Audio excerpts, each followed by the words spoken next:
We anticipate in the next 10 to 12 years, approximately 8 to 6 million Hispanics coming into the United States and 41 million Asians. You have been the majority minority for 400 years in this country. You have been the number 2 population for 400 years. You're going to get kicked out of being number 2. You're going to go down and become number 4. Now, common sense, even a third grade education would tell you, if you didn't get anything when you were number 2,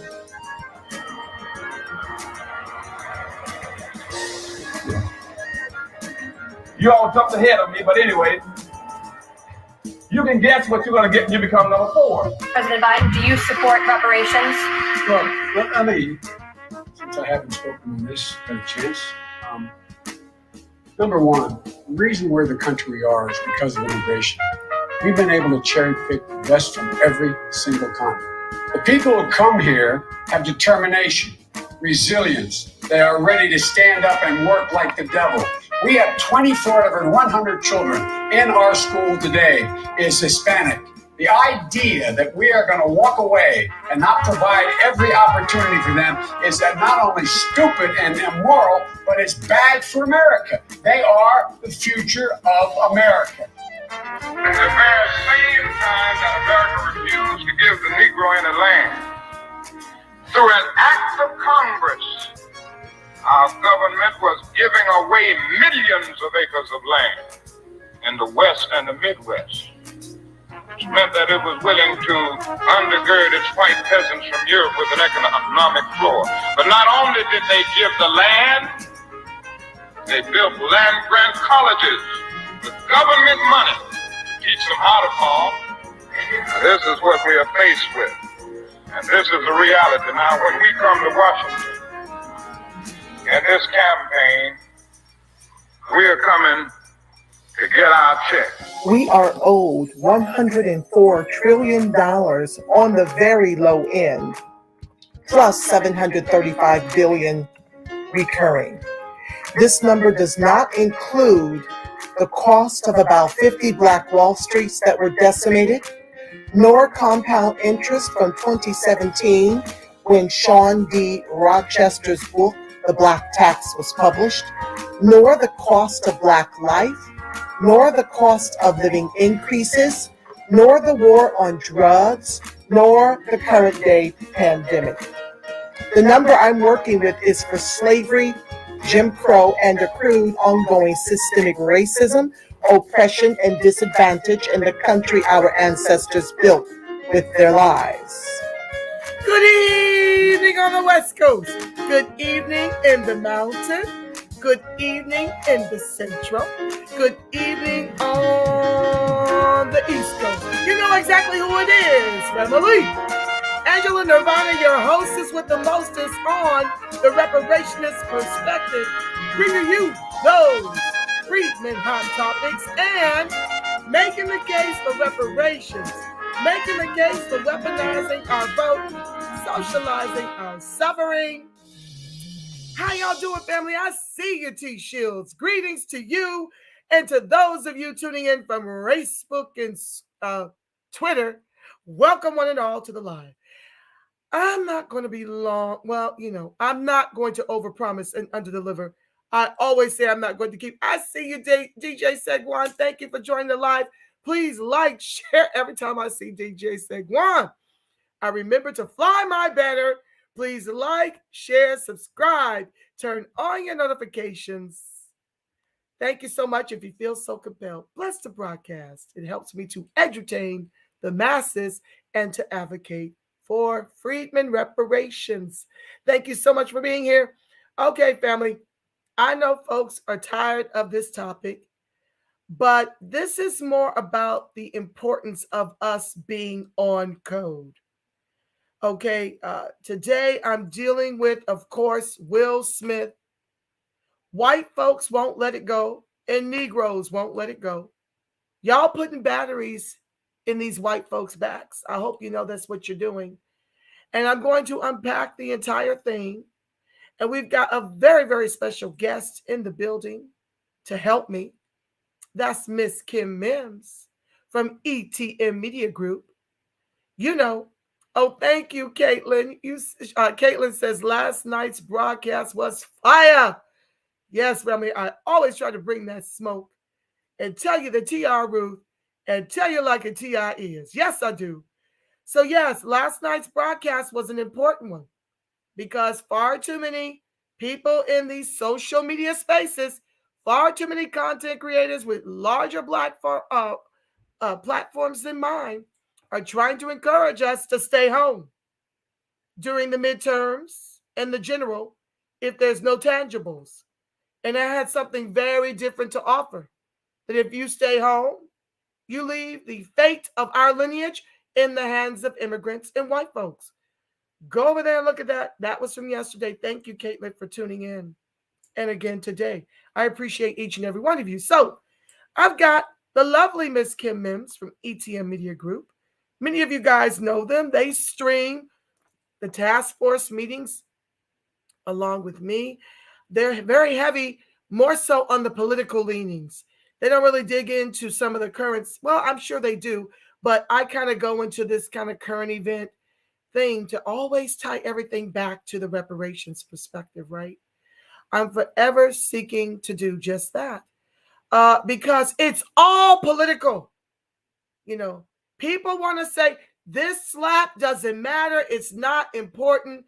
Why are we still on this? Because the trauma that we've endured is being played out through some of our top figures like Will Smith.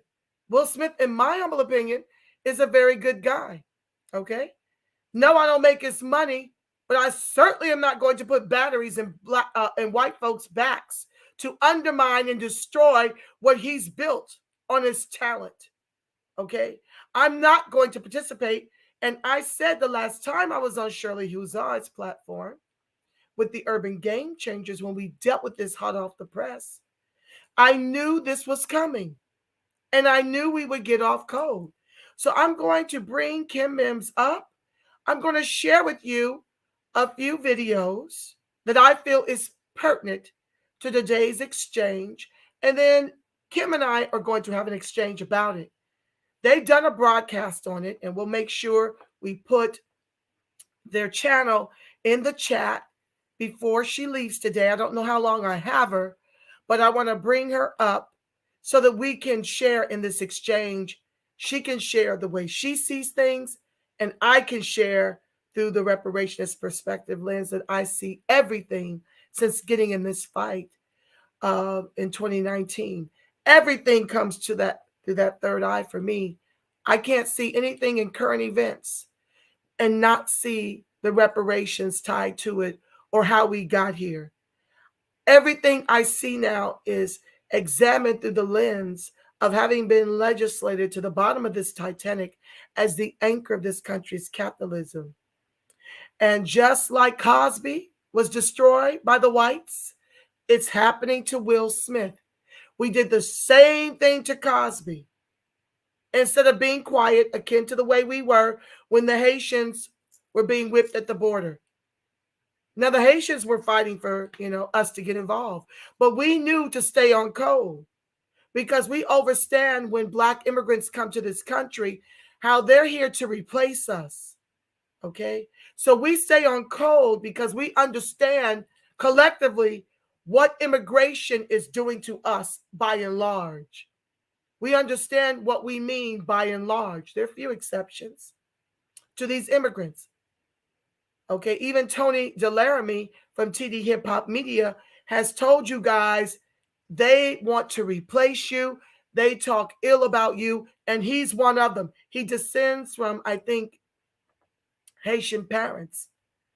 And so that's what this program is about. And then I'm deading this topic, but it really eats away at me when I see so many of us off cold. Okay? So let's bring up Kim Mims and then we'll get into it. Thank you for joining the live. Please don't forget to like, share, subscribe, and turn on your notifications. Let me make her even to me and stop sharing. Hold on, y'all. There's my girl. Well, I don't think I want this one. Hi, Kim. Hey, Miss Angela. Long time no see. You were just on our program dropping that fire as you usually do. We were unpacking AB 2296 for anyone who doesn't know what that is. That Yes. is an amendment that's being proposed by Assemblyman Reggie Jordan Sawyer to extend the California Reparations Task Force out an additional year. I mean, if you guys are Angela's audience, you know we cannot wait on our reparations claims. So we're following that every step of the way. Exactly. Can you tell my illustrious audience a little bit about yourself and your ETM brand, your channel? Yeah, sure. My name is Kim ETM or Kim Mims ETM. I'm with Amend the Mass Media Group. And like I said, the primary purpose of our channel, we were born to follow this historic California reparations legislation. So we've been at it from the time that it was, before it was even a bill, to when it became a bill, to when it got signed into law. And we also stream all of the California Task Force meetings right at our channel, ETM Media. Make it easy for the community to join us and get engaged and just be aware of what's going on. Exactly. Make sure you guys like, share, subscribe over there. We're both in this kind of dead heat to get to our first 1K subs. So help her out. Get over there and subscribe. There's some great content over there. I'll be Now, sure to drop a link before we, end this night. And thank you, Angela. Thank you for having me. Absolutely. Now, before I proceed, you're so great at these kinds of things. Oh, once again, ETM Media Group, Kim's group, is responsible for the intro and outro. And on the outro, you can see their brand and the logos here. Speaking of which, I'm trying to remove this logo right now so it's not blocking your head right there. Do you know how I turn that off in the StreamYard? Yes, I believe if you go to your brand right up at the top, it should give you an option. I'm not seeing it on my end here, but it gives you an option to go in. I don't know what they call it, if it's logo or something like that. It's in the the category, I think, right up at the top, and you can go in and remove the logo. Okay, so it says delete. It says delete the brand. Is that no? The You don't want to delete the brand. You don't want to do that. Just a logo. But here, I'll just try to sit over this way. So, all right, my dear. We're going to be on the left in a minute anyway. We'll keep your beautiful logo up there. Okay, don't worry about me. Keep it. It's so in the way.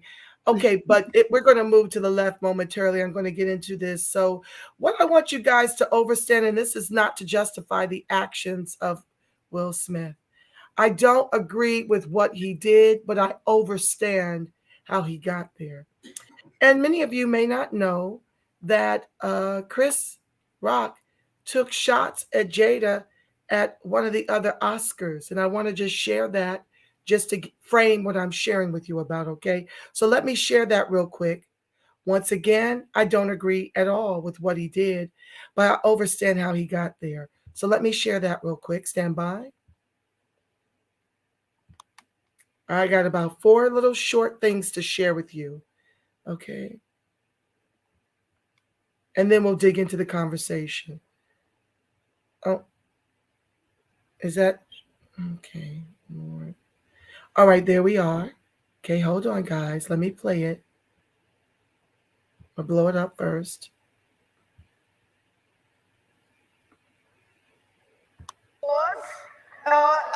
Otherwise known as the White People's Choice Awards. Chris Rock tackled diversity head on during his opening monologue at the Oscars, delivering jokes that were both hilarious and poignant, like this one, where he called out Jada Pinkett Smith for boycotting the show. Is this a TV show? Jada boycotting the Oscars is like me boycotting Rihanna's panties. I wasn't invited. Jada's mad her man, Will, was not nominated for concussion. I get it. Tell the truth. I get it. You get mad, said it's not fair, that Will was this good and didn't get nominated. Yeah, you're right. It's also not fair that Will was paid $20 million for Wild Wild West, okay? The comedian kept things mostly lighthearted, but ended on a serious note, offering his perspective on the Oscars So White controversy. So it's not about boycott anything. It's just we want opportunity.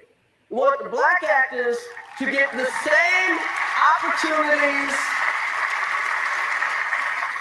And that's it. Immediately following the monologue, stars praised Rock on social media, including Amy Schumer, Oprah, and Ellen DeGeneres. Okay, so let me stop sharing that. Hi, Umoya. Umoya is the other half to the ETM Media Group joining us. Hold on, guys. Whoops, it's still going. Hold on. Thank you for being here, Umoya. You want to say hi to the viewers? What's up, Angela? What's up, the Reparations Perspective family? How y'all doing? Living the dream, living the dream. Trying to edutain my beautiful, illustrious viewers. I see you, Summer Rain. Thank you for joining the live. For those of you who want to be my co-host in the chat, please jump over to the Screw Tube, okay? I can't see your comments on Facebook nor Twitter, okay? Not until after it's over. Hi, Ivy Dreams. Oh, these are some of my favorite co-hosts here to weigh in. Okay, so that video I shared with you like I said, that video is not about disparaging Chris Rock as a comedian, but I wanted you to understand how Will got to where he was. Now, I'm not in the man's head on none of these things, but I do know that when it comes to Black women, we are low-hanging fruit when it comes to being fodder and entertainment for white folks. So you got to understand actor at his level and how that may weigh on him, okay? So I know many are saying, well, he was laughing before he looked to Jada. Jada didn't put a battery in Will's back. She's free to look on and in disgust at this joke, at her alopecia, which folks have the nerve to be questioning a thing of this nature, right? And like I said, this is not about justifying Will Smith's action. He definitely should have had a lot more control.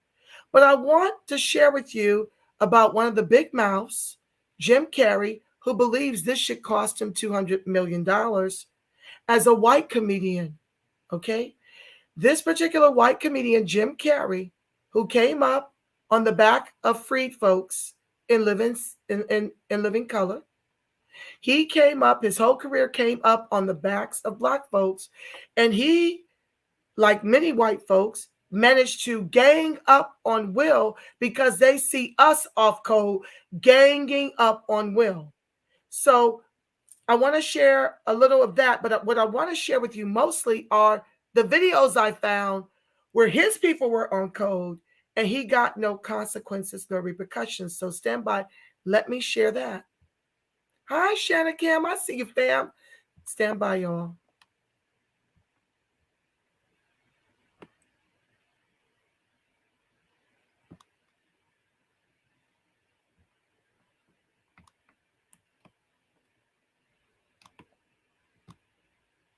And the award goes to Jim Carrey, the cable guy.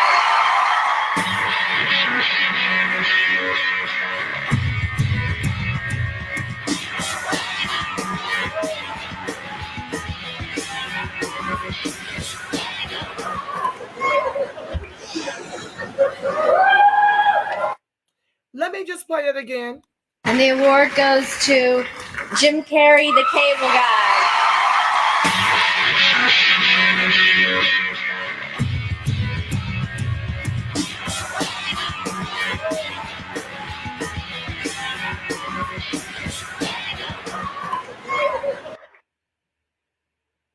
Okay.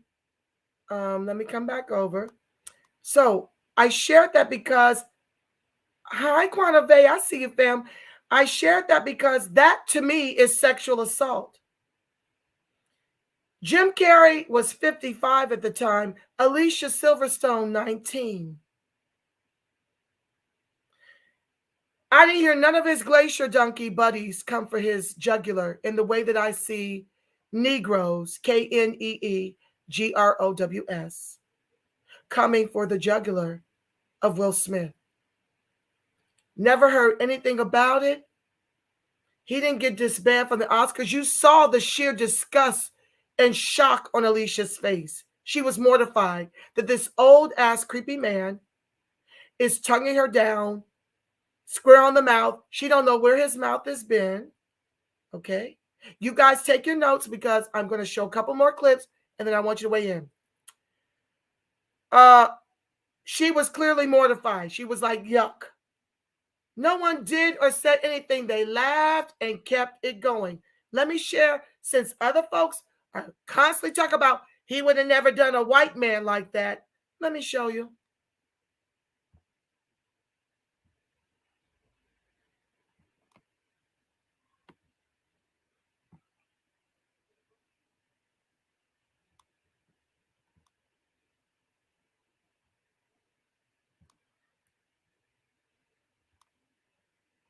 The award for the best kiss goes to Will Smith and Vivica A. Foster for Independence Day.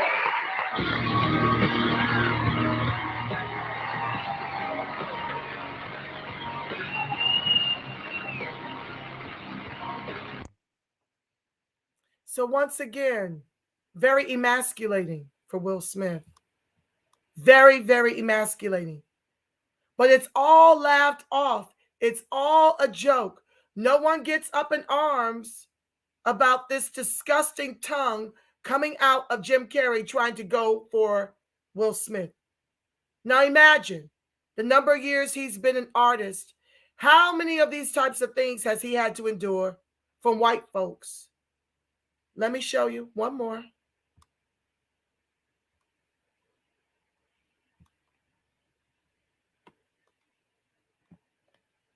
Let's see here.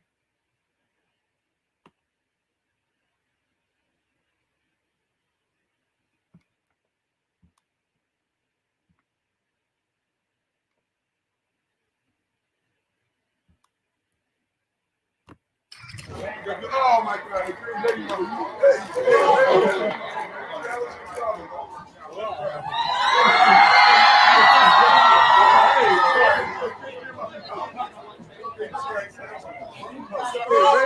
Come on, man. What the hell is your problem, buddy? Hey, sorry. You said kiss me in my mouth. You joking? Look, I ain't sucker punching. Oh, sorry. I said that on camera. Yeah, no, it's all good. Hey, what's up, man? Constantly having to deal with this nonsense from white folks. The pressure that this brother is under, being worth $350 million. Now, why did Jim Carrey suggest he be sued for $200 million?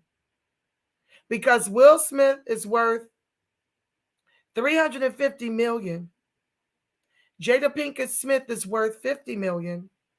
And Jim Carrey is worth $180 million. So when you guys sit up here and you come for this brother's jugular, akin to what's been happening for about a straight 2 weeks. I mean, he's been called everything but the child of God. And I get that folks are naturally in their feelings about the slap that occurred. But you have to understand that when you do that, you're putting a battery in the backs of white folks. Even though he resigned from the Oscars, he is barred from the Oscars for 10 years. But let me tell you what happened with Roman Polanski. Stand by.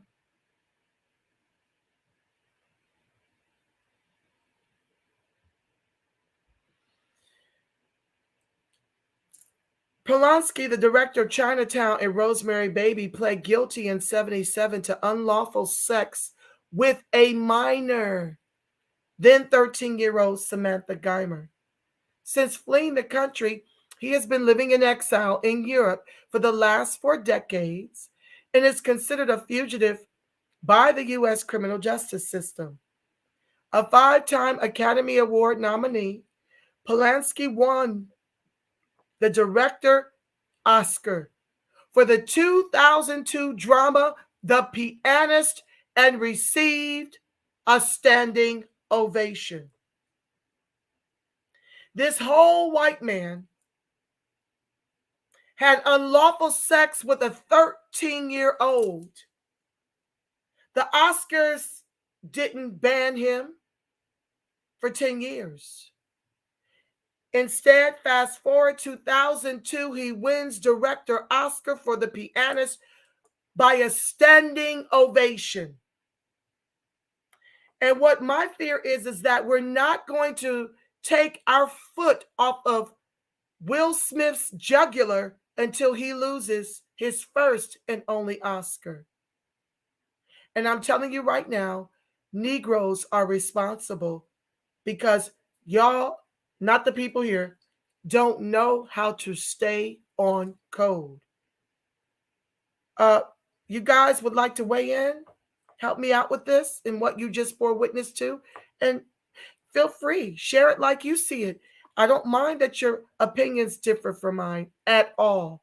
But the way I see it, we are constantly doing this nonsense. The one time I saw us stay on code was when the Haitian immigrants were being deported. I think we finally understand how immigration is our most imminent threat. I've only been sounding the alarm for 3 years here. So it seems to me like that's registering and we laid low. And I'm saying that what I'm seeing now, I mean, to this day. Hi, Brian Green. Welcome to the live. TS1, I see you. I'll be over to read your comments so we can all have an exchange here. These are my co-hosts in the chat. What I'm saying is far too often we put batteries in the backs of white folks by coming after our own in a very heinous way. It's almost like there's some jealousy here for me, family. There's some jealousy of his position. There's some jealousy about the way he runs his marriage. I can't tell you the number of heinous comments I've gotten in Facebook. You would think that these men were married to Jada. You would think that they were the ones in control of their open marriage and the terms therein. You would think that Jada wasn't holding a ton of secrets about what Will is stepping out doing his damn self. The young girls that he's laying with, okay? Nobody knows anything about the inner machinations of that marriage. But they have dragged Jada and Will 40 going north. And it's abhorrent to me because the way I see it as the reparationist perspective, we don't get reparations until we get on code. Please weigh in. Well, as a gentleman, first of all, hello to my partner, Kim, in the building. As a gentleman, I'll let my esteemed partner go first. Okay. Oh, thank you, Umoya. Much appreciated.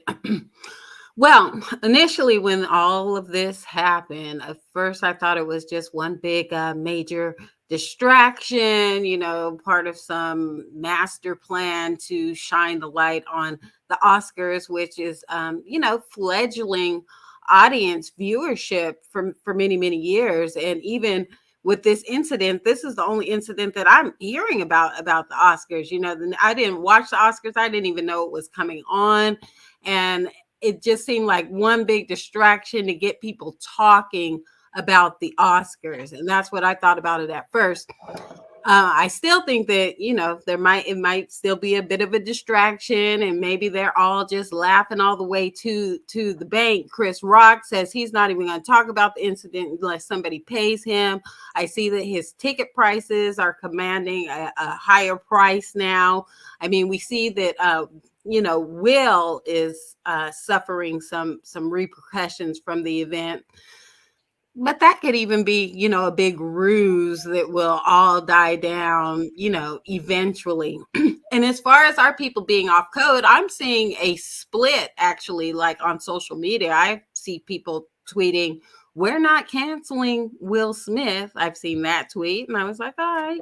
And then before I even came here, I went to Twitter and looked up Will Smith apologies just so I could research, because I had heard that he apologized for this. And then in the comments, we have someone here saying, "No need to apologize to the Academy, man. This is the most talked about they've been in years." Facts. And then under that comment, it says they're low key thanking him. Like I said, that's why they could all be in on it to, get this swell of awareness, or, get people caring about the Oscars, because like I said, their numbers have been falling. Other than that, Will Smith defending his wife, that's admirable. You're right. There's a big double standard. Jim Carrey running around kissing everybody. I don't know what that's about. That must have been before the Me Too movement, because he'd never get away with something like that now. And when he aggressively tried to kiss Will Smith like that, that reminded me of the Terry Crews situation that they were talking about in Hollywood a while back, where he said that some high profile producer or Hollywood type tried to grab him in his private parts, emasculating him. So it's probably more common in Hollywood than we really imagine. I don't know how Yamoria, you were a Hollywood guy. What say you?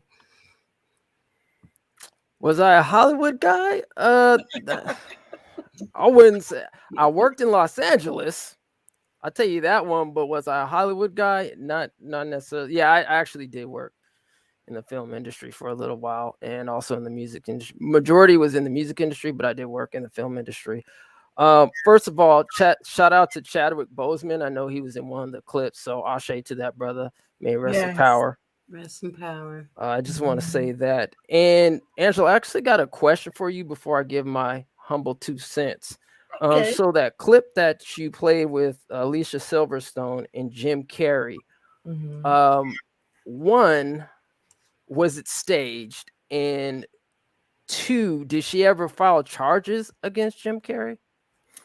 I don't know that she filed charges, but the look on her face didn't appear to me as if it was staged. I think Jim Carrey is just being Jim Carrey, because he's free to be outlandish and ridiculous and chalk it up to him as being a comedian. So I don't think that Alicia Silverstone ever filed charges. I never heard that part of it. Let me look it up while you're talking. Okay. And also another Hollywood example of just some weirdness is Woody Allen, marrying his stepdaughter. That's some weirdness there in Hollywood that, it was barely talked about. I mean, they kind of talked about it, but it really wasn't heavily, as far as I'm aware, I could be wrong, but it wasn't heavily emphasized, right? I do agree with you, Angela, in terms of Will Smith and Jada Pinkett's relationship. If it is an open relationship, that is their business. They're 2 adults, married couple.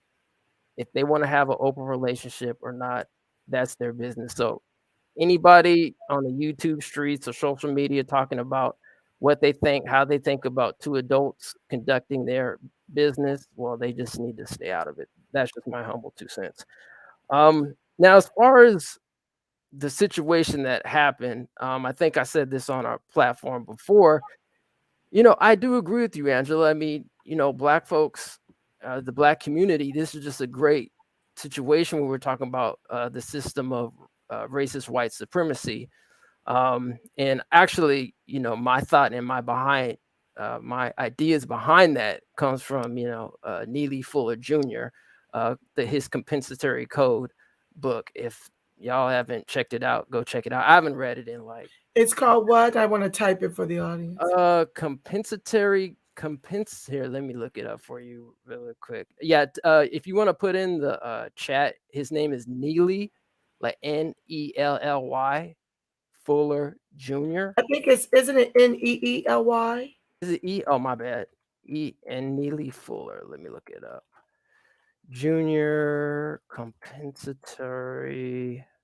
Yeah, it's a long title. Yeah.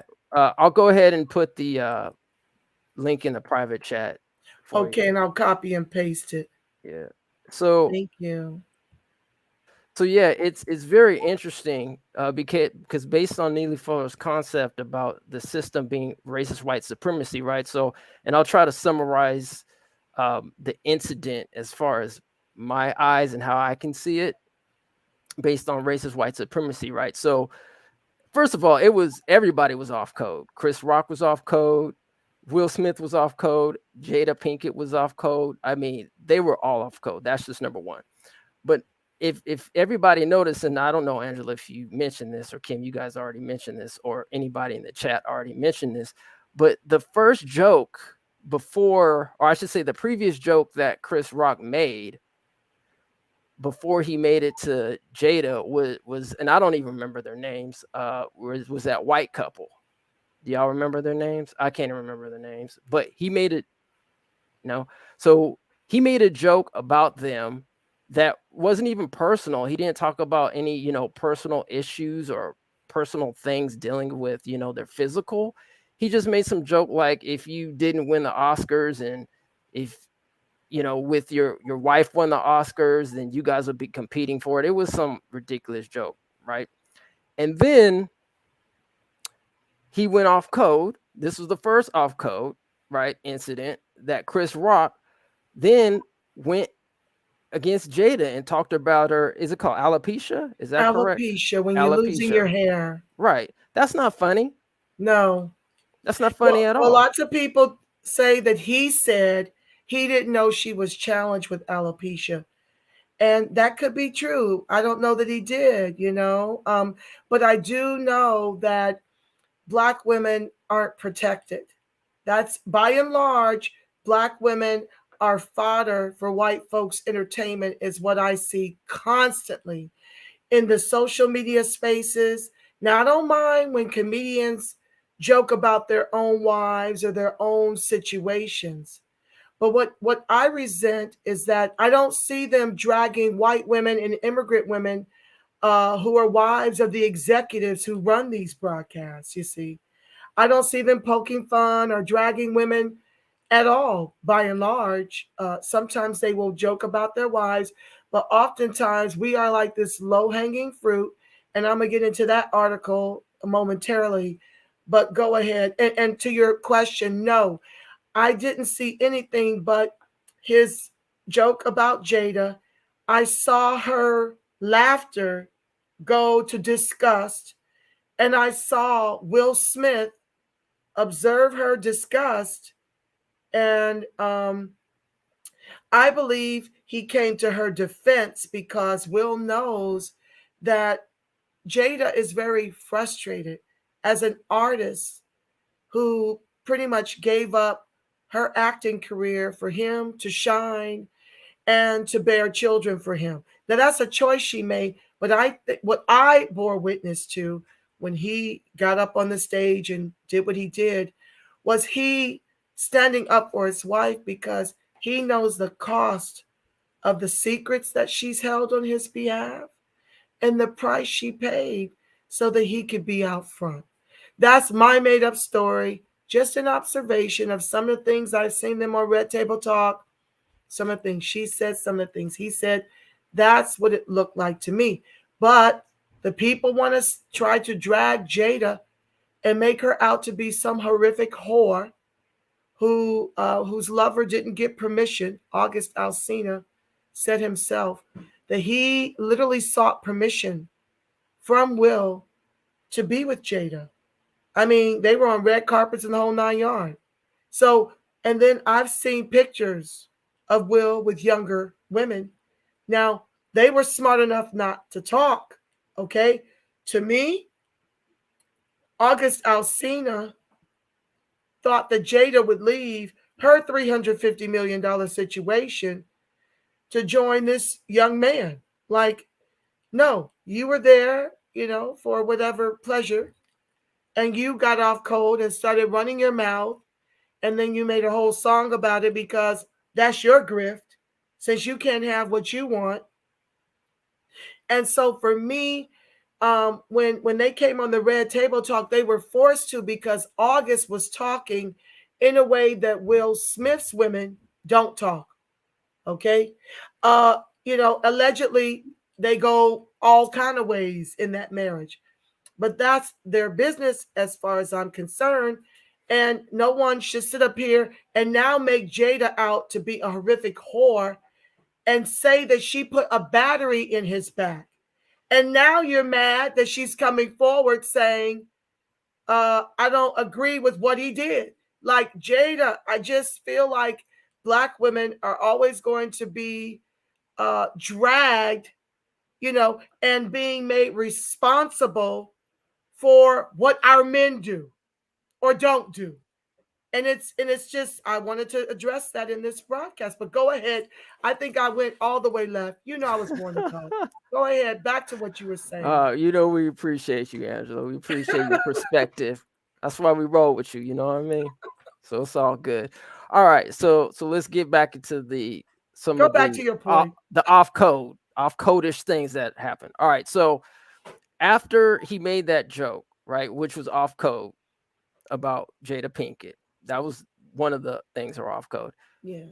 Well, second, if it is true that supposedly he was given the joke to tell about Jada by somebody else, he actually didn't write that joke. Supposedly, I don't know, it might be rumored, but regardless, if he was given that joke to say or not, he was off code by saying it, right? Because he knew, like, okay, I have a relationship, she's a Black woman, and forget that. That's wrong. I'm not going to do that. I don't care who gives me that joke.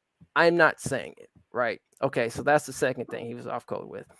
All right, so that incident happened, and I know there's a clip going around, and I don't know if Denzel Washington and Tyler Perry were talking to Will Smith before the incident or after the slap. Do you guys know? I think they were consoling him after the incident. Okay. All right. So there's that whole thing right there. And I was going to mention that if it was actually before, but it looks like it was after. So scratch that. All right. So then Jada Pinkett, obviously she gets annoyed, right, about the joke. So, I mean, this isn't really an off code thing. She was just responding. But I mean, my question is, if Chris Rock was white, right, would she have responded the same way, by a white man saying she might have, been like, forget you, whatever. But it's just something to kind of contemplate about because we're talking about racist white supremacy, right? And then after she responded a certain way, then we know that Will Smith went over and did what he did, the slap, right? And Will Smith was off code. I understand he's upset and so forth, but bro, you just got to take one for the team, bro. Like, if you're going to do that, if you're going to be on code, then you got to hem him up offline. Right? You got to hem him up like, bro, we know, like, if you're going to do something, and I'm pleading the fifth on this, like, I wouldn't suggest touching anybody, right? But he should have just, pulled him to the side or whatever, say, get my wife's name out your mouth, because if it happens again, blah, blah, blah, So anyway. So since he handled it in such a public manner, some people are saying, he should have apologized to him publicly when he was accepting his award. Maybe that would have, made a difference. Maybe that would have made a sincere difference. Nah, because it already happened. So the cat was out the bag, right? He could have apologized then, or he could apologize later. It is what it is. So, I mean, but that's just my opinion. I mean, maybe you're right, Kim. Maybe he would have somehow been, since they would have seen him more sympathetic at the time. Maybe I get confused. Oscars, Grammys, Emmys, whatever. Maybe the Academy would have been like, oh, we're cool, since he did that. So we're just gonna let him go.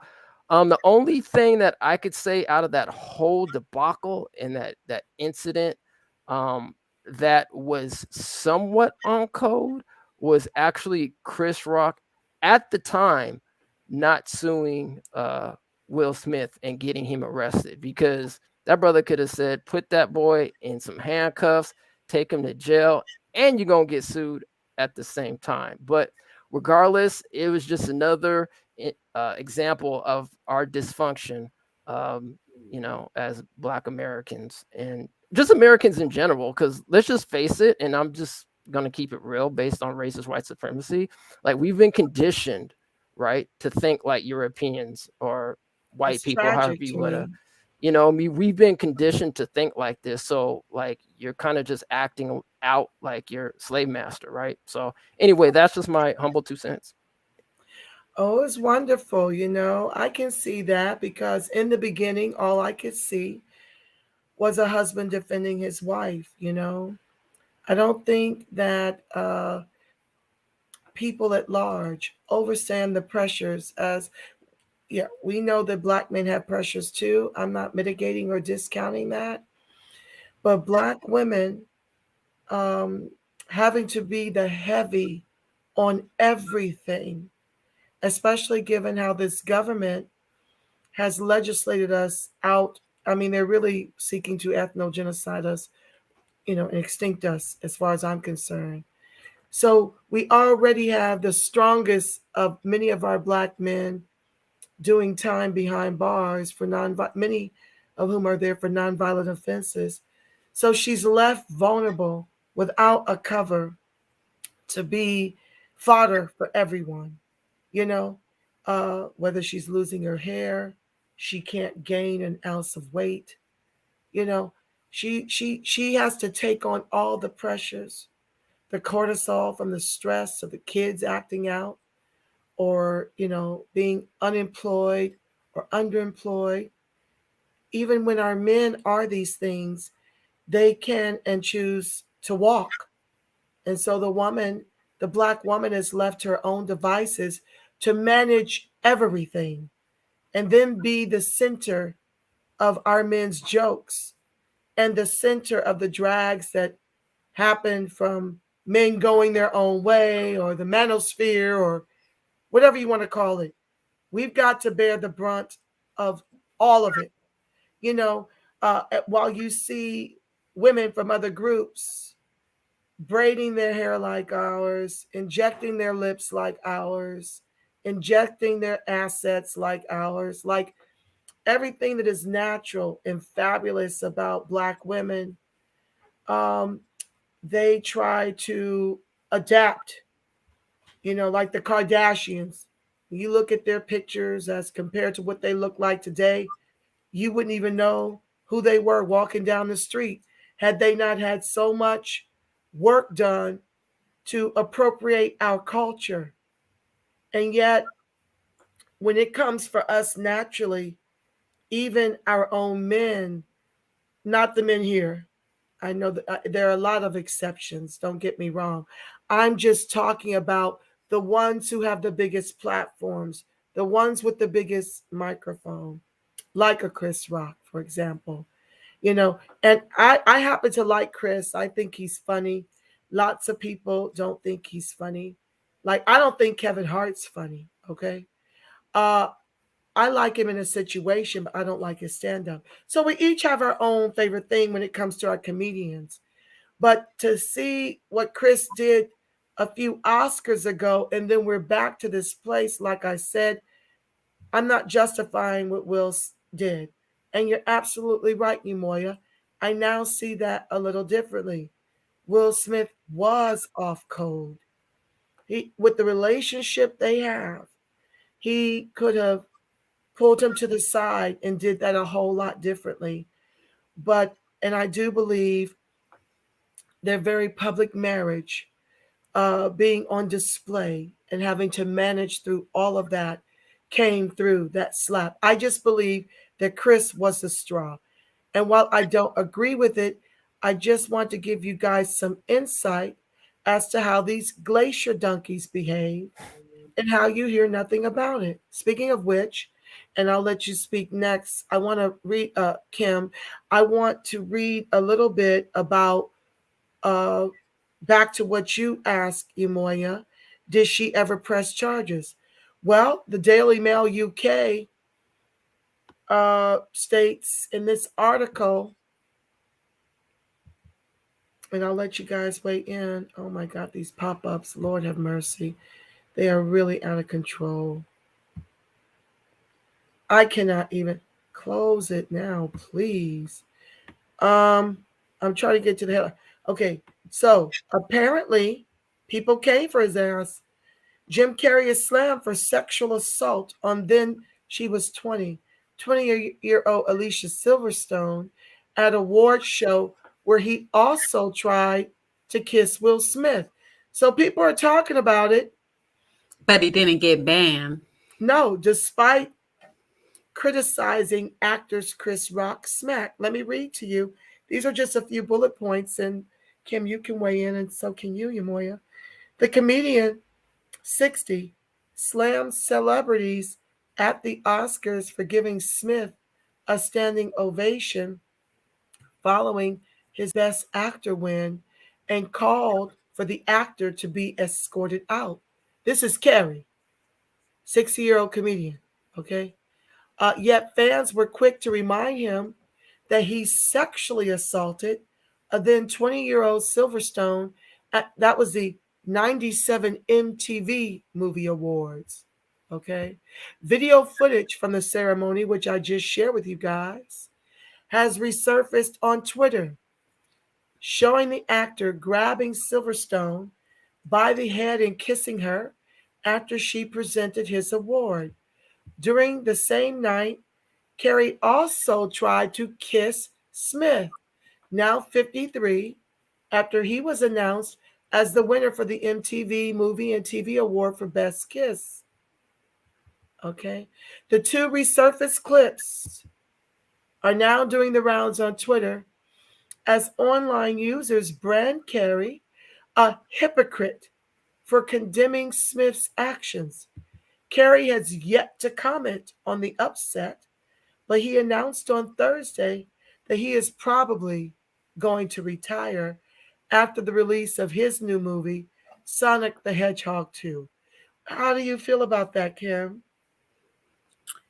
Well, I mean, what we have to do is boycott our dollars. This movie that's coming out, if people are really offended by Jim Carrey's actions, just don't support him and his movies. As far as Will Smith, and the way that they're treating him after all his service to Hollywood, maybe it's time for him to start his own thing, go a little bit more independent, work within the culture and see if the culture is indeed off code or if they're going to support him in his new endeavors. I like that. Umoya, would you like to weigh in? Yeah, this just goes back to white privilege, if you want to call it that, and the hypocrisy, right, that Jim Carrey just displayed. I mean, how can you sit up there, sexually harass a woman on period, if it's on stage or in public or in private, and then try to sexually assault, Will Smith at the same time, and then sit up there, the person that you tried to assault, and then have an opinion about that, what you would do. That is such hypocrisy. And that's just the history of the United States of America, right? I mean, we live in a very hypocritical, and this just goes beyond Hollywood. This is just in our society, right? White people, for the most part, get certain privileges and they can be hypocrites, while Black people, I mean, we just can't do that. We can't, I mean, we try to live like white people, but it doesn't matter how much money you make or not making. I mean, we're in this system. So, I mean, Will Smith, he just got his card, I don't want to say, what kind of black card he got, but, and I don't like to use the N word. That's just not in my vocabulary at all. So his ban, 10 years, I mean, if he was OG about it, he'd be like, screw you, I don't care. I mean, I'll do whatever I need to do to make my ends meet for me and my family. And if I got to go super independent, then that's what he's got to do. But I don't think he's going to do that because he's so reliant upon, Hollywood. And it is what it is. I'm not knocking what he does, and I'm not knocking anybody who works in Hollywood. Hey, look, let's just be real. The dominant society, they're the ones who have all the capital, right? That's why we're going for these reparations, so we can have some balance and justice, right? Absolutely. So that's I it. mean, yeah, I mean, he could say, so what about the show? Wasn't nobody watching it anyways? The only reason anybody's watching the show is because what he did anyhow. So if he's not there, he's not missing nothing. True Facts. statement. I agree with all of that. I have one more comment. I did want to talk, and I hope it comes back to me. It just slipped my head. Just this one last thing I would like for you guys. Oh, I do want to share about Jim Carrey some more. Why does Because Jim Carrey care so much? Did somebody ask Jim Carrey his opinion on this? no, he just, like everyone else, decided to offer his 1 cent, you know. And so, yeah, I like exposing Jim Carrey and how nothing's been done about him. So, this last article, before I share about Black women and the lack of protection, this is an article uh, about Jim Carrey. His girlfriend committed suicide. Hold on. There were and 5 awful things Jim Carrey allegedly did to his ex-girlfriend before her suicide, according to her therapist. Okay, emphasis on allegedly. More heartbreaking details about the relationship between actor Jim Carrey and Catriona White, the 30-year-old makeup artist he dated on and off for 3 years. Carrey was initially sued in a wrongful death case by White's husband, Mark Burton, and her mother, Bridget Sweetman, after White died by suicide in September 2015. But the case was dismissed in 2018. It was voluntarily withdrawn by the plaintiffs. The lawsuit accused Carrey of illegally obtaining and giving her the powerful painkillers she used to kill herself in September 2015. White accused Carrey of lying about having STDs, calling her names, using her for sex, and throwing her out in a drug-induced rage. Carrey's lawyers called the lawsuit a shameless shakedown for money and denied his client had anything to do with White's death. In court documents, Carrey said they were a loving couple and that he was devastated by her death, which happened on the 3rd anniversary of her father's death. Carrey countersued, saying White had tried to extort him after the two broke up in early 2013 and that he made a mistake of settling a false STD claim with her to avoid mounting a public defense, which is a very costly and painful process. So I just like dragging glacier donkeys who come for Freedmen, okay? That's why I shared that. I mean, people in glass houses shouldn't throw stones. And did I hear that she had a husband while she was messing with Jim Carrey? I mean, Holly weird is a little too weird for me sometimes. Exactly. So I'm just curious, where did you get the term glacier donkey from? I think one of my favorite screw tube content creators. Queen Ahmadiyya Shakur. Have you heard of her? I'm a little familiar with her. Yeah, a little bit. Yeah, she has great content. She's a beast at it, honey. She must have I swear 5 or 6 broadcasts a day. I have a day job. I'd be lucky to get over here once a day. Right. But yeah, she called them glacier donkeys and I fell out and I borrowed that from her. Shout out to the queen, okay?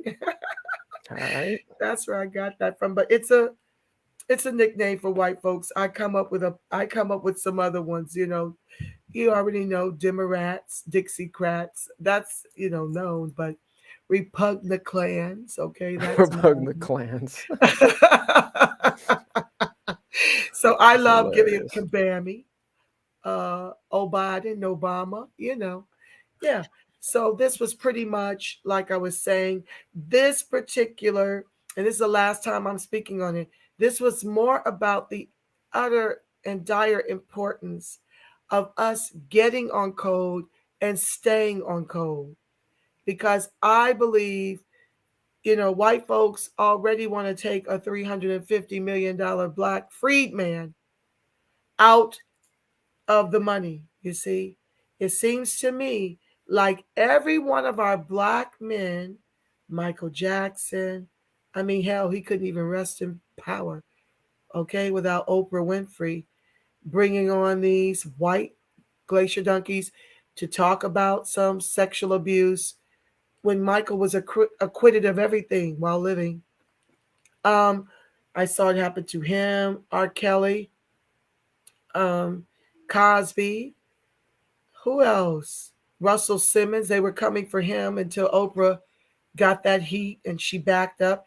And it's not to say that they don't deserve to be brought to court and brought up on charges for whatever nefariousness they do. I'm not in agreement if you out here raping women and young girls and acting slimy and sleazy and greasy. No, I'm talking about us intentionally putting our own people on a cross and making a comparison to people like Jim Carrey still able to amass wealth despite all of these things he's guilty of doing. Okay. And then how we as a collective get off code and participate in helping to destroy, our people who have made a way for themselves to repair themselves, unakin to what we've not been able to do. And we don't know what that looks like. As someone who was once in theater, television, and film, I understand the pressures, especially when you're dealing with white money and they don't want to pay you anyway, especially not comparable to what they pay their white actors. You saw Monique go through it. She was dragged for standing up to Netflix and demanding a boycott because she was treated unfairly. After all this time, uh, what's his name? Lee Daniels finally came with a public apology, but him, Oprah, and Tyler ruined her career. She couldn't get work. And now 50 Cent spoke up and is planning to employ her. So I'm just saying that we've got to stop doing this and participating in putting batteries in white folks' backs for them to take out the few of us that have made it in the top 10%.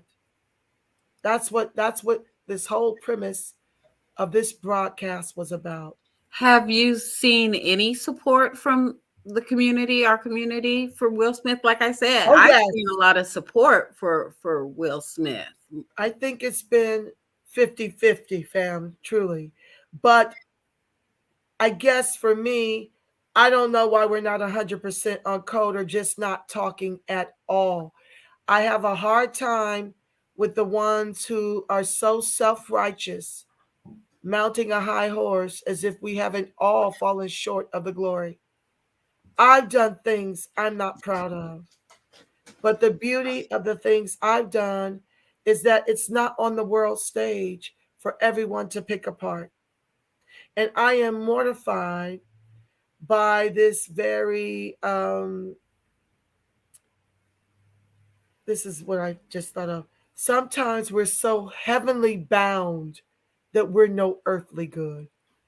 And so folks are getting on their high horse as if they've never made a mistake. Okay? A mistake is a mistake. It doesn't matter how big or small. We all know those skeletons in our own closets when we weren't our best selves. And I would have thought that people would have been a little bit more empathetic. So when I say that there's been people in support of Will, like myself and you guys and people in my Facebook, but when they come for him, it's just disgusting. And when they come for Jada, it's just disgusting to me. When they come for the terms of their marriage, who are you? You're not married to either of them. If the agreement between them no longer works, they'll make a different agreement, maybe even divorce.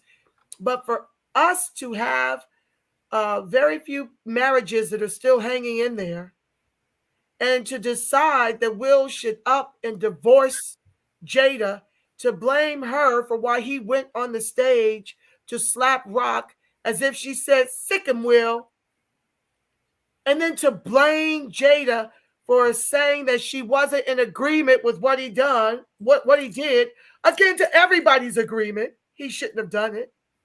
But let her say it, and it's just drag. She gets with a young boy, and I'm not in agreement with the terms of their open marriage. But folks are calling her a whore. They're saying that she cheated. I don't know how you cheat in an open marriage. So this was about addressing those things. And if you think those things, my thing is keep it to yourself. Because when you put out these public comments, you're sending dog whistles to the Academy to take that Oscar from him, of which he earned. Hey, Angela, can I ask you a quick question? And I gotta actually get out of here. Sure. And maybe Kim, if you want to answer this too. And I got about a couple minutes. So I've heard that some people say, well, can it be a situation where you just have specifically Chris and Will, that they were just two human beings, having an altercation?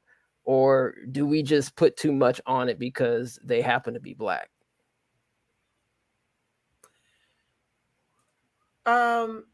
I think we put a lot on it because they're black.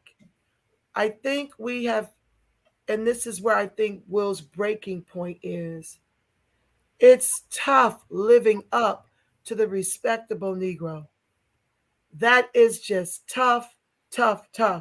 We've got to put on this mask in our workplace.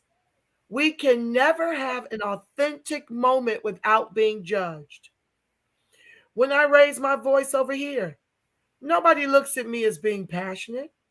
They look at me as being the angry black woman. Instantly will lump you in a category. Now try taking your firmness into the workplace.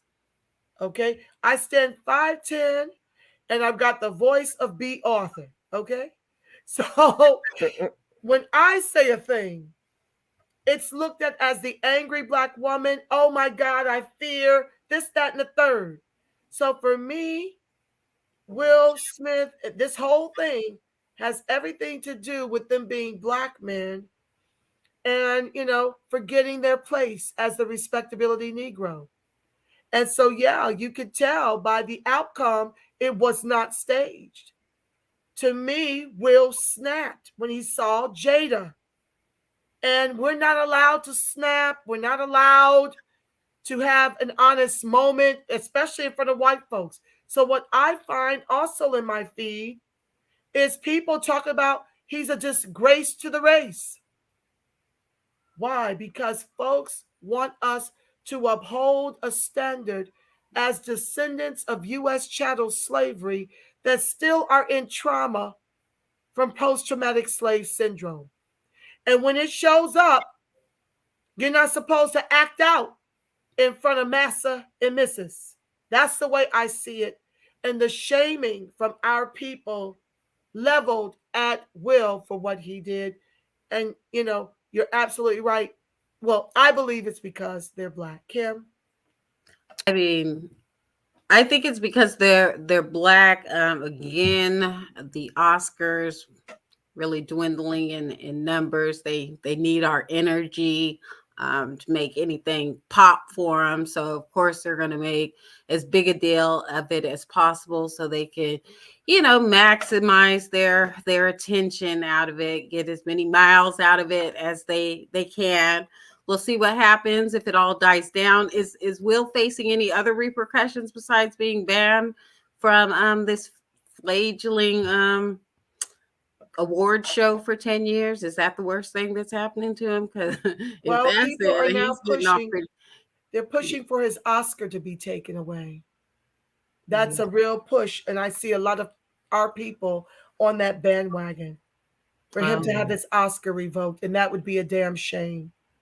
Yeah, I don't think that needs to happen. I mean, if he earned it, he earned it. I would just suggest that when he does his, junket, if he goes around interviewing, don't go on the Gail King show, because that's gonna be an ambush. Yeah. Well, Angela, I appreciate you. First of all, thanks for having me on your platform. Thank you both for both me being and here. Kim. Appreciate you. And I would have given you, if you was on our platform, you know how to put the bomb on both y'all. Y'all got the boom. And I love it. You guys have to check out the broadcast I did with ETM Media on that Reginald Jones Sawyer bill that he's trying to extend the study for our repair. And we are out of time down here in the state of California.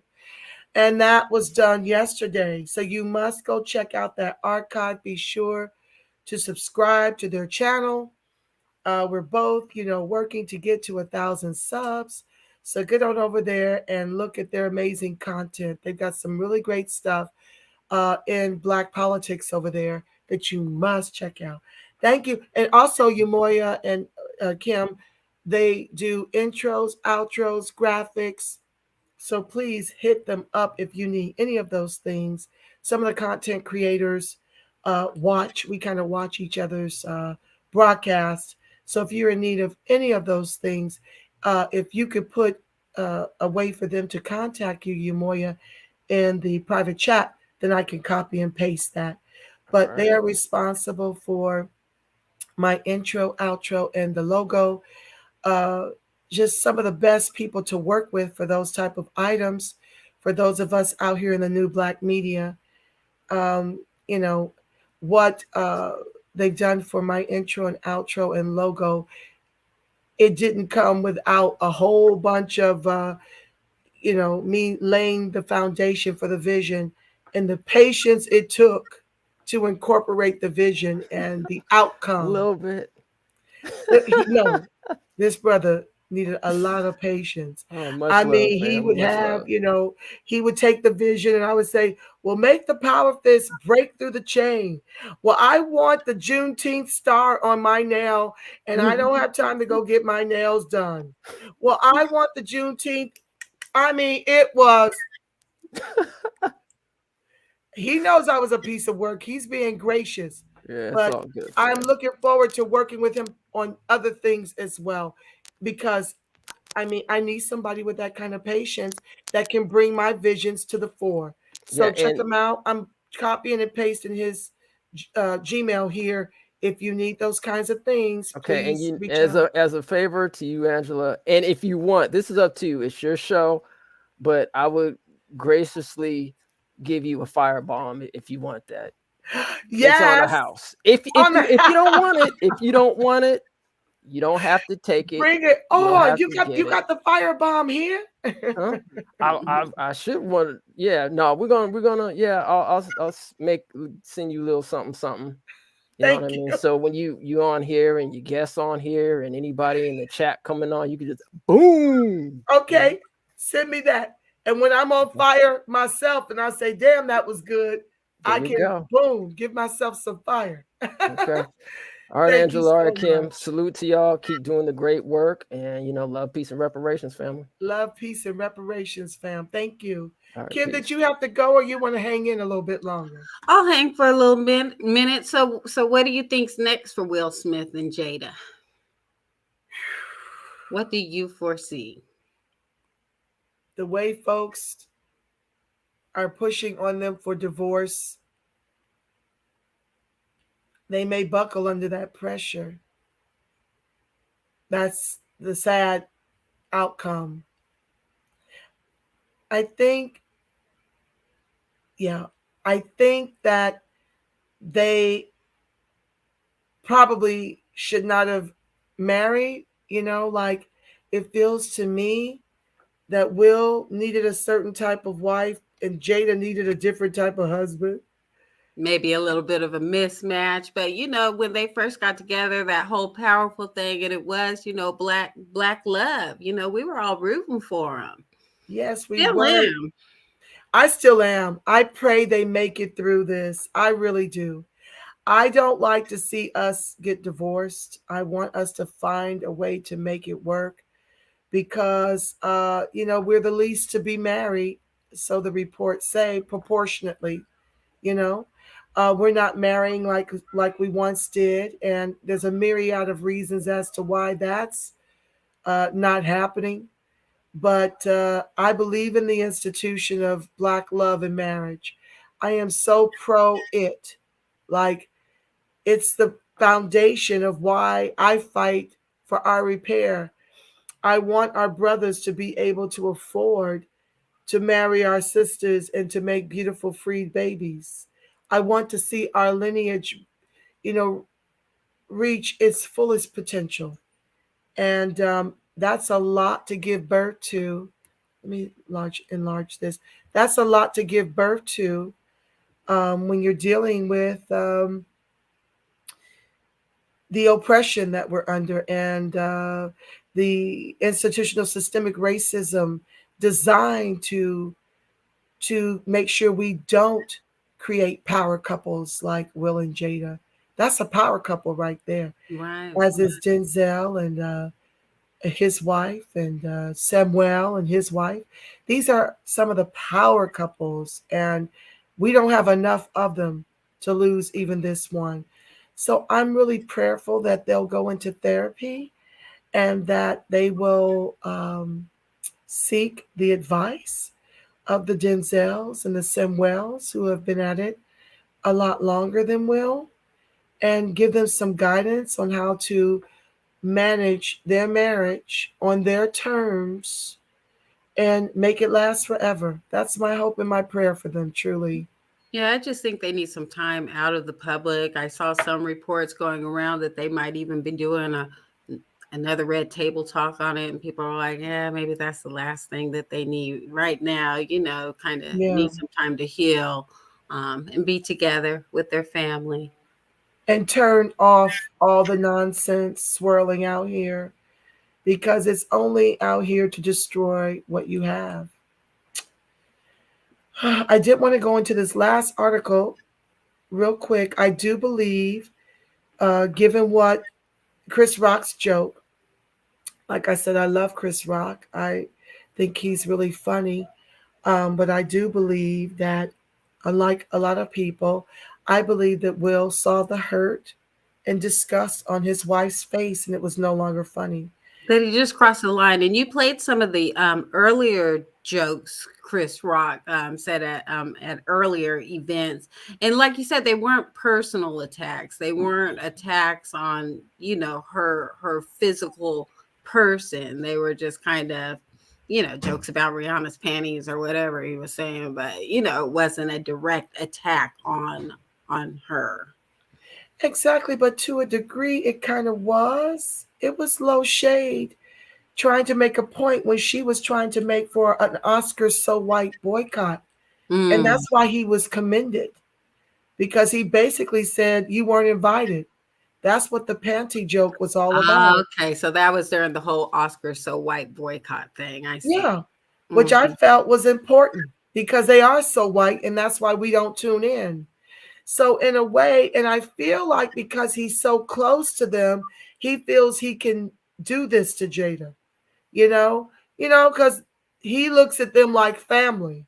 But because for him to do it again at the Oscars, even if someone else wrote the joke, and you didn't know that she was suffering from alopecia, for me, you're just doing too much when you come. And like I said, it's always Black women and things that make us the things that we're most sensitive to.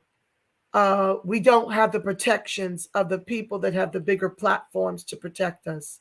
And Chris should have known that, being that he produced that documentary Good Hair. So I'm sure that he went through some of the challenges that Black women deal with their hair. So yeah, he was definitely off code for that. He was off code. But, and I asked this on our program when we unwrapped this situation, do you think that if this had happened at a barbecue, you said that they're close, there's some camaraderie there, do you think if it had happened at a barbecue, do you think it would have been the same results? You think he still would have got slapped up? Or Oh Would it have no, been if it more was family not in the public eye, if it was not in the public eye, no. They probably would have had a good laugh. Will was laughing, okay? But when he saw Jada not laughing, that's when it was like, oh, my wife is hurt. And that's when the protector, that's the way I see it. Lots of people disagree with me. But what I saw was a black man standing up for his freed wife. And to me, people are treating their open marriage as if Jada doesn't warrant protecting. That's another problem I have. You're comparing apples to asparagus. As his wife, she still deserves to be protected, even if she slept with her son's best friend with the permission of her husband. Well, I don't think they're best friends, but the bottom line is August said out of his own mouth that he sought permission from Will. I don't think he is lying about any part of an affair with her, but I don't even see it as an affair if he sought permission. And one can't be true. He can't be lying about getting permission and not lying about their entanglement. What for? You know?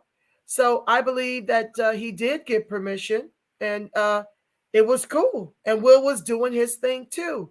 But they behave in my chat as if Jada no longer needs protection because the way lots of black men perceive what she did under the terms of her open marriage, she's a whore and she's a cheater. Mm. Yeah. So the last bit before I pray us out, I just wanted to talk about where are black men in the fight for black women. Washington Post article, November 13, 2018. Why aren't more black men outraged into action? Oh, well, I'm not even going to dig into that because this is more of dragging Trump. Oh, now I'm curious. Okay, well, why aren't more black men outraged into action when President Trump insults black women? They're saying that for months now, Trump has been targeting black women with white supremacist tropes: low IQ, nasty, losers, dogs, stupid. He calls them. Sit down, he scolded a black female reporter at a recent news conference, his tone as contemptuous as a plantation owner whose black maid had dared to question his judgment. Um, I'm okay, so I've been searching social media and other outlets for signs of a concerted response by black men. A new favorite quote of black women from Beyonce to Gen X bloggers seems to be one from Malcolm X, uttered back in '62. The most disrespected person in America is the black woman. The most unprotected person in America is the black woman. The most neglected person in America is the black woman. And Malcolm concludes by saying that a black man should be willing to lay down his life to support and protect her. Is there even a hint of that spirit in reality? What I found was mostly black women, once again organizing in self defense, with a relatively few black guys giving shout outs and way to go girls on Twitter and Facebook. Sherilyn Ifill, President and Director Counsel of the NAACP Legal Defense and Educational Fund, was not satisfied with the responses. Trump's insult of black female journalists goes too far. And I will not accept the weary with outrage that is supposed to excuse the failure to stand up and refuse to accept this racist treatment of a professional doing her job, Eiffel tweeted. There are so many serious issues we must confront in the coming days, but we cannot let this pass as business as usual. She came up with a hashtag to continue organizing. Hashtag enough is enough. The actress Anika Nani Rose tweeted a suggestion. Dear news outlets, you want to do something radical and powerful? Next White House press event with the president, only send your black women reporters. Hashtag if you have any. Hmm. Okay, Michelle Norris, a former colleague at the Washington Post and an NPR reporter, replied, please make this happen. A room full of black women gathering information. Others chimed in. Okay, see, what about the black man speaking up? Nobody even asked. If Trump had treated 3 or 4 African American male reporters the way he did the women, would they denounce him then? Kimberly Crenshaw, a professor at the UCLA School of Law and Columbia Law School, asked during an interview. There you have it. Of course we would, with black women still organizing on our behalf, of course. Okay, so this goes on and on and on. But they want to, put it all on Trump. And I just feel like during the era of Trump that the liberals side of things made much ado about, yeah, this should be something, but they say nothing when Crooked Hillary called us super predators. They've said nothing about the offensive things that Jim Crow segregationist Joe, okay, segregationist in chief, about the heinous, horrific things he said about us on the Senate hearing floor. What did they do? They upped and ran out 87% of our electorate and gave him the vote. And now we sit and have to watch our reparations and Black agenda and protections be given to everyone but us. So once I saw where they were going with this, it wasn't the direction I was trying to go.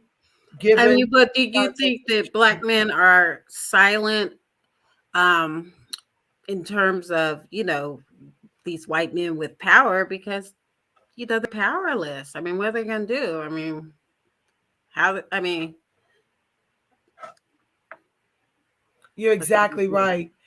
And so to me, when you're challenging, would Will Smith have slapped him if he were white?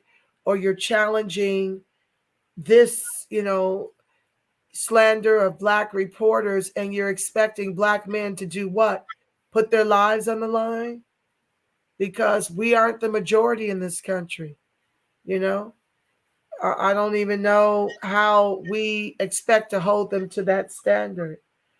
But what I do expect of our men is to give us protection and cover and lift us up, especially when you see us struggling in depression, struggling on drugs, struggling with even not only abusing ourselves, abusing even our children. Lovingly step to our women, give them cover and protection. Don't participate when folks begin to drag and try to tear us down, and be a party to that. That part, like you said, just be quiet. If you ain't got nothing nice to say, just don't say nothing at all. And that goes for women too.